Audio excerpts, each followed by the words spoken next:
Di pedalaman Papua, jauh dari hiruk-pikuk modernisasi, hidup sebuah suku yang masih menjaga erat tradisi leluhur mereka, yaitu suku Korowai.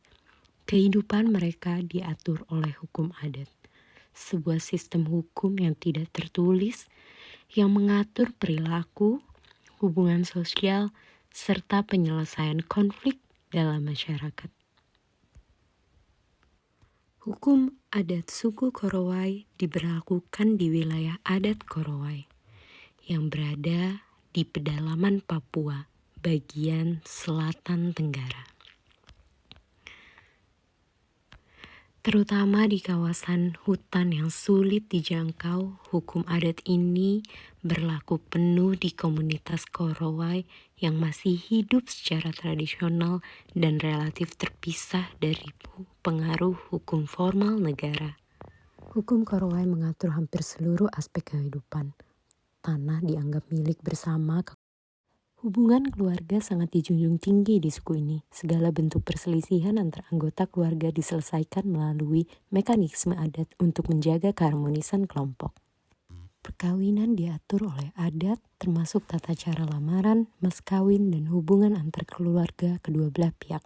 Pelanggaran adat perkawinan dianggap sebagai pelanggaran serius.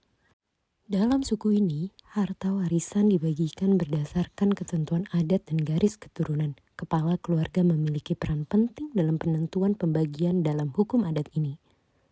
Hutang piutang bersifat sederhana dan dilandasi kepercayaan. Pelanggaran janji hutang dapat berujung pada sanksi adat yang berlaku. Selain itu, hukum adat di sini juga mengatur pelanggaran moral, tindak kekerasan, pencurian, hingga kepercayaan terhadap hal-hal yang dianggap mengganggu keseimbangan sosial masyarakat. Penyelenggaraan hukum adat di sini dilakukan oleh tokoh adat atau kepala suku yang memiliki kewibawaan dan pengetahuan tentang adat istiadat tersebut. Mereka dibantu oleh tetua adat dalam musyawarah untuk memutuskan perkara secara kolektif menurut adat. Dalam proses musyawarah, penyelesaian sengketa dilakukan melalui musyawarah adat. Sanksi dalam penyelesaian sengketa ini dapat berupa pembayaran denda adat seperti babi, hasil hutan, atau barang yang bernilai. Namun yang pasti, setiap ruang lingkup pelanggaran memiliki bentuk saksi yang berbeda sesuai dengan tingkat kesalahannya. Lalu, bagaimana kedudukan hukum adat suku Korowai terhadap hukum negara? Hukum adat suku Korowai pada umumnya berjalan secara mandiri. Dalam komunitas mereka, secara prinsip diakui oleh negara selama tidak bertentangan dengan hukum nasional dan hak asasi manusia. Dalam praktiknya, hukum adat Korowai belum sepenuhnya diatur secara khusus dalam peraturan daerah.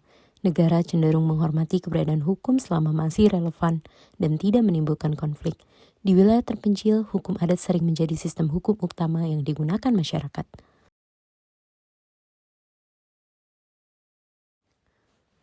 Hukum adat suku Korowai bukan sekedar aturan, tetapi bagian dari identitas dan cara hidup mereka. Ia menjaga keseimbangan antara manusia, alam, dan leluhur.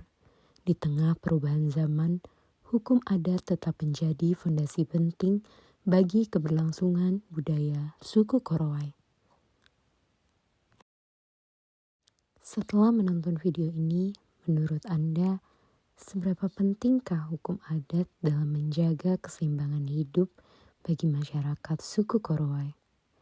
Dan apakah hukum adat seperti ini yang dijalankan di suku Korowai masih relevan di tengah perkembangan hukum modern saat ini? Lalu, bagaimana pendapat Anda tentang peran tokoh adat dalam menyelesaikan konflik dibandingkan dengan sistem hukum formal yang ada di negara ini?